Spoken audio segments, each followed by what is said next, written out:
Now the topic is Array ADT, that is array as abstract data type. Abstract data type means representation of data and the set of operations on the data. Now array is a basic data structure provided by almost every programming language, like C++ provides a array as a basic data structure. So representation of data is defined by the compiler itself. Now the operations on the data is not given by the compiler. We are supposed to implement the operations or provide the operations on array data structure. So data structure array and the set of operations together, we can call it as ADT. So basically we will be learning how we can perform various operations on an array. So here is the list of operations that are possible on an array, and many more operations are possible. So some of the operations here we will discuss in this video, and more operations I'll show you in the coming lectures.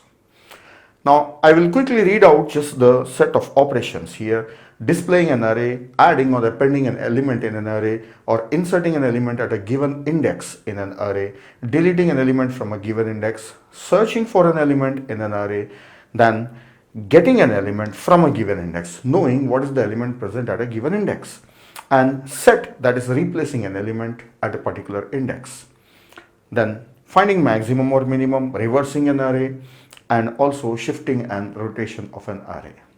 So we'll discuss all these operations and see how these operations are performed on an array, and also we'll analyze them.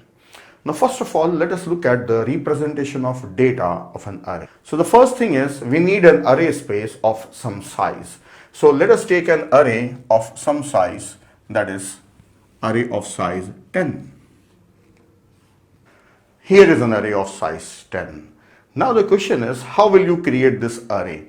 There are two methods of creating this array, that is statically inside the stack, or we can create it in a heap.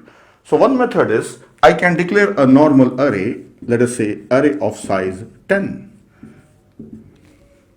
Now this will be creating an array of size 10. Whenever I run my program, the size of the array will be 10 only. No, I want to create an array of desired size. So for that, you can take a pointer and later you can create an array of required size. I'm writing a C++ syntax here, so it's easy. Instead of writing malloc function, I'm writing just new. So new of size, whatever the size you want to mention. So we can have the size of an array. Let us say size of an array is 10. So a 10 size array will be created. So we have two options for creating an array. If you are following this one, then you must mention the size.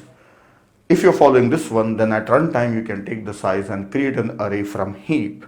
So this option is better for creating an array of required size. So let us assume that we have taken a pointer and created an array. So here A is a pointer pointing to this array. So two things I have completed, array and size. So if you know the size, then you can create an array of required size at runtime from heap.